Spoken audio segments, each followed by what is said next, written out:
Hello, and thank you for joining No Kid Hungry Tennessee's After School Meals webinar series entitled Finding the Right Fit to Feed More Kids. Today is day one of our week-long series entitled Understanding Your Program Options. Today we're going to be talking about the differences between the CACFP at-risk after-school meal program as well as the NSLP after-school snack program. My name is Marissa Spady, and I will be your moderator for this exciting week about after-school meals, highlighting several of the wonderful after-school meal programs that we have across the state of Tennessee. Our agenda for today, we will go over introductions. We will share about the goals of our webinar series and what we hope to have come out of it. We will talk about the overview of the after-school meal options, and we're going to hear it all today from two of our experts here in Tennessee. We will hear from Alette Vita with the Tennessee Department of Human Services, as well as Branda Mead from the Tennessee Department of Education.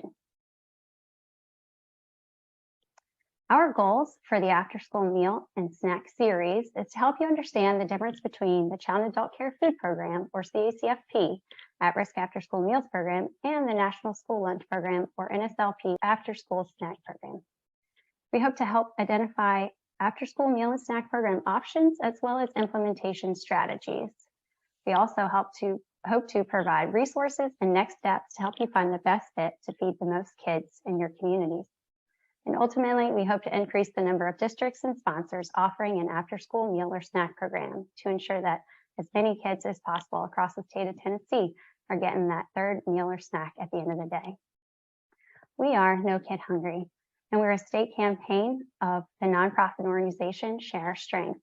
We are committed to ending childhood hunger in the United States by helping launch and improve programs that give kids the food they need to thrive. There are many benefits to the after-school meal and snack programs.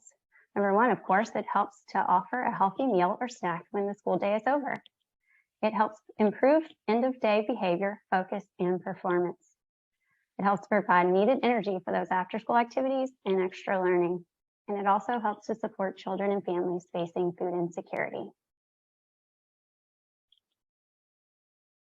Today, I have the pleasure of introducing Alette Vita, the Director of Operations for the Tennessee Department of Human Services. We're excited to have Alette join us today as she shares about the CACFP at-risk after-school meal program and how her team helps to support those sponsors running the program and feeding the kids across the state. Alette, we appreciate you for joining us today, and we appreciate all your information. Hello, my name is Alette. I'm the Director of Operations with Tennessee Department of Human Services for the food programs. I'm excited to be here today to talk a little bit about our CACFP, which stands for Child and Adult Care Food Program, at-risk after-school part. So today I'm going to start with a little bit of some overview about how the program works. So the CACFP at-risk after-school program is run and operated by the federal government through the U.S. Department of Agriculture, that's USDA. USDA disperses that money to the state, and then we at the state of Tennessee operate the program through the Department of Human Services. At the state level, we work to recruit sponsors and publicize sites. We provide training and technical assistance to sponsors. We monitor sponsors and sites, and we process claims and distribute reimbursement to sponsors. Our CACFP sponsors work as our partners to be the ones who actually operate the program. So our CACFP sponsors recruit sites and provide them with training and technical assistance. Our sponsors are responsible for monitoring their sites. Our sponsors report meal counts and submit claims for reimbursement on a monthly basis, and they conduct outreach to families in the community to share a little bit about the CACFP program and make sure that folks understand what the program is. So I'm going to go over some of the CACFP sponsor requirements. As you can see by this slide, there are quite a few, but this is just kind of a high-level overview. As always, if you're interested in participating in the program, we strongly recommend that you reach out to us, and we can go over all of these in a little bit more detail. So I'm going to be strictly speaking about the at-risk after-school portion of the CACFP program. Some of you may be familiar with the CACFP program through your work with child care centers or Head Start programs, and just remember that the rules for CACFP at-risk are a little bit different. So for a CACFP program to be a sponsor, your organization needs to be one of the following. It can either be a public agency such as a school or city government. It can be a tax-exempt nonprofit organization, including religious organizations. And if you are one of those tax-exempt organizations, you must provide documentation to show that tax-exempt status. You can be a for-profit childcare center that participates in the CACFP traditional childcare program. However, you have to have at least 25% free or reduced lunch eligible children. And to be honest, not many of those centers actually participate in the at-risk program in that way. However, it is an option. Additionally, you can be a school food authority participating in the National School Lunch Program. When you decide to participate in the CACFP at-risk program, you have to show that you're delivering, or you plan on delivering, the meal benefits to an otherwise unserved area. If you're a sponsor who is an SFA serving meals at your school, you don't need to provide additional documentation in that area. However, if you are an SFA and are looking to serve meals outside of the school area, that is something that we'll talk about. More CACFP sponsor requirements include that you have to have an after-school program which provides children with regularly scheduled educational or enrichment events. These regularly scheduled activities can be a huge variety, and the students do not actually have to be enrolled or participate in those enrichment activities. They just have to be offered. Competitive sports cannot be the only activity that is offered at this site. So for example, a CACFP sponsor can not only provide meals to the football team, for example, or the swim team. Now the football team or the swim team can receive meals as part of their programming, but the meals have to be available for everyone. CACFP sponsors must show compliance with the CACFP performance standards. They include financial viability and financial management. They have to show administrative capability and program accountability. Now, if you're an SFA that's participating in the NLSP, you can show compliance with performance standards simply by your successful operation of the NLSP. Additionally, sponsors must maintain financial documentation to support the CACFP program. That includes keeping detailed receipts of food and non-food purchases, time and labor documentation, and procurement of food or vended contracts. Now I'm going to talk a little bit about the CACFP sites. CACFP sites are where the meals are actually served. So what happens at these after-school sites? The sponsor or the site is responsible for feeding and supervising children. Activities must be provided. Now, again, these activities can be non-competitive sports. They can be worksheets, self-guided activities, enrichment, tutoring, anything that's available to those children. Sites conduct outreach to draw kids to the sites, and they complete the meal count and attendance paperwork as the meals are served. One of the most important site requirements to think about is the eligibility. So CACFP at-risk after-school programs are determined to be eligible based on area eligibility. Sites must be located in the attendance area of a public school where 50% or more of the children are eligible for free or reduced priced meals. Districts that use CEP still need to show that the specific site is area eligible using individual school data. Documentation of regularly scheduled education or enrichment activities, including that tutoring, homework help, clubs, etc., needs to be available. And the site needs to have a valid license or a fire inspection. However, if the site is located in the school, no additional documentation is needed. So looking at CACFP at-risk after-school program at a glance, we're going to go over some details. So who can receive meals? Any child under the age of 18 can receive a meal under CACFP programming. Children who are 18 years and older can also receive a meal if they're still receiving school services at that school. What meals can be served? Under the CACFP at-risk after-school program, programs can serve a snack and one meal a day. When can meals be served? The at-risk after-school program has to take place after school.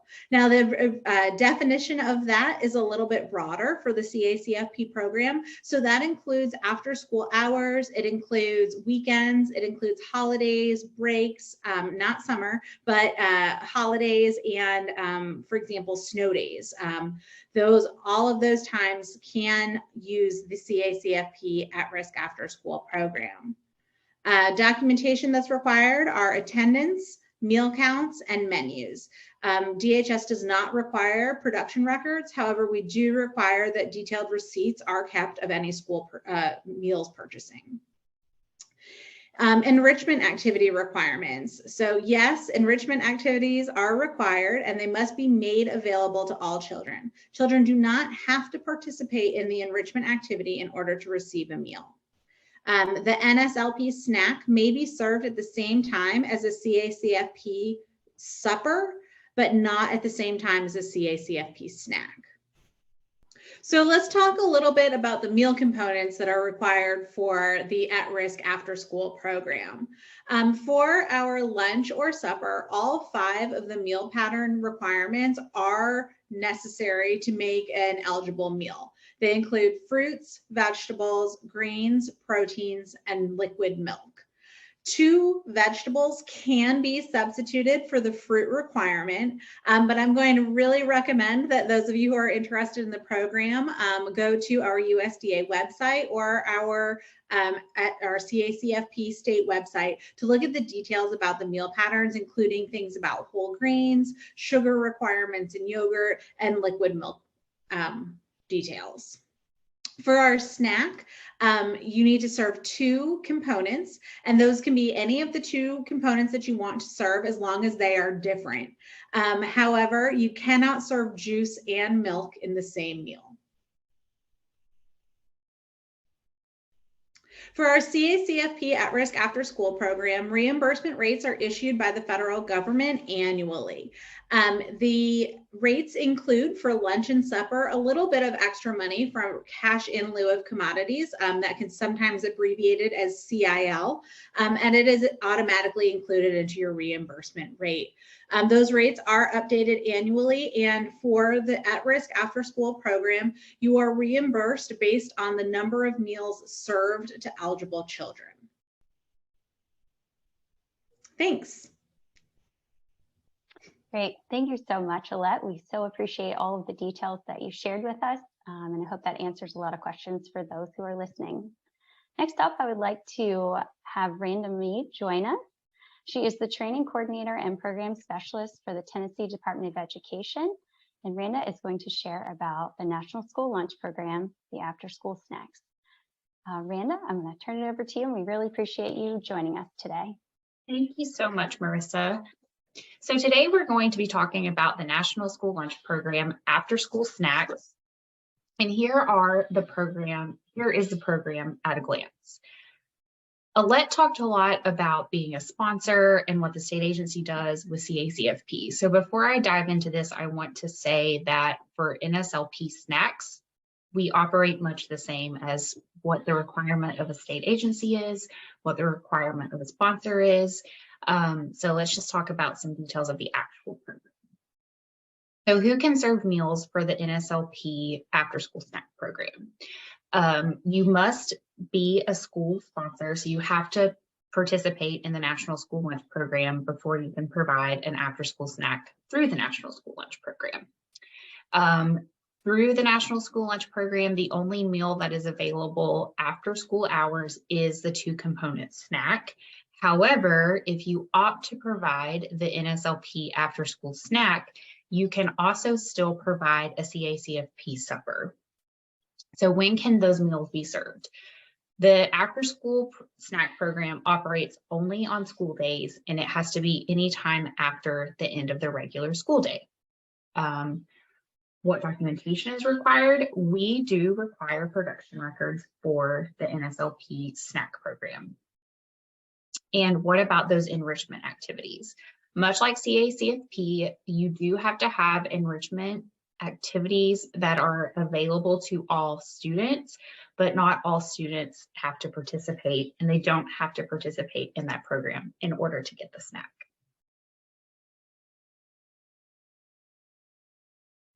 So what is the meal pattern for the National School Lunch Program after school snack? So we have 4 components: milk, vegetable or fruit, grains and bread, and meat alternates. It's important to note that the vegetable or fruit is a 6 ounce or 3/4 cup serving, which is different than some of our other program requirements. One important thing to note with the 2 of the 4 meal components is that you cannot provide a fully liquid snack. So you can't provide milk and juice at the same time. You can, however, provide milk and a fruit or vegetable.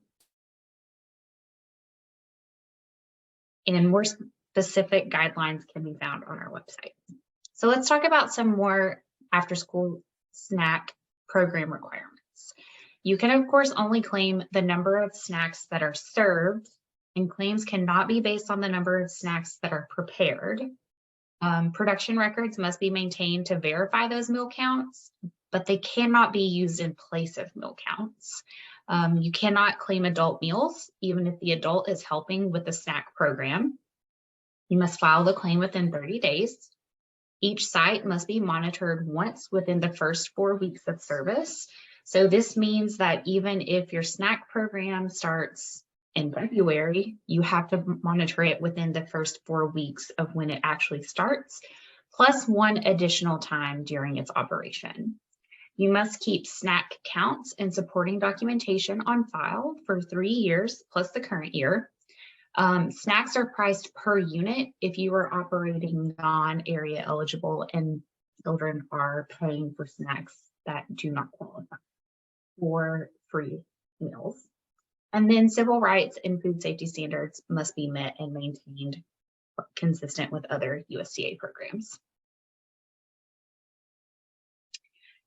The reimbursement rates for our after-school snacks for the school year 22-23 year are for free meals, $1.08, for reduced price meals, 54 cents, and for paid meals, 9 cents. You cannot charge more than 15 cents for a reduced price snack. That, of course, only applies if you're operating the snack program as non-area eligible.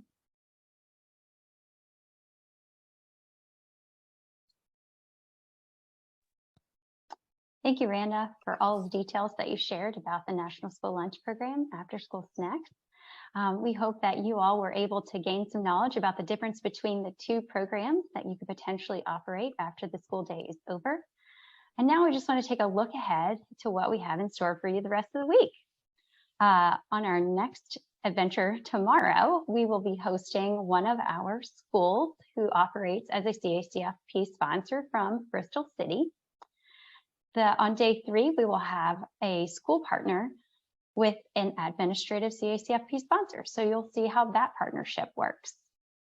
On day 4, we will have a National School Lunch Program snack partnered with a CACFP meal served together at the same sites. On day 5, we will wrap things up after a really great week together and share the next best steps to help you identify the best way to feed more kids. We look forward to seeing you at our next installment. And if you have any questions, please feel free to fill out our inquiry form. Thank you for joining us.